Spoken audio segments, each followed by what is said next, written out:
బిస్మిల్లాహిర్రహ్మానిర్రహీం. అరఫాత్ రోజు రోజా పెట్టడం గురించి మహాప్రవక్త సల్లల్లాహు అలైహి వసల్లం గారు ఇలా ప్రవచిస్తున్నారు. ఎవరైతే అరఫాత్ రోజు రోజా పెడతారో, రోజా ఉంటారో, అలాంటి వారి వెనకటి 1 సంవత్సరం మరియు ముందు వచ్చే 1 సంవత్సరం పాపాలను క్షమింపబడతాయి.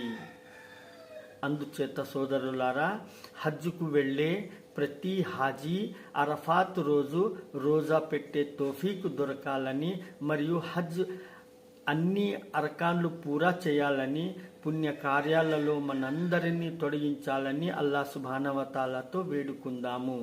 ఆమీన్. సహీ ఇబ్నే ఖుజైమా నుంచి రివాయత్ ఉన్నది.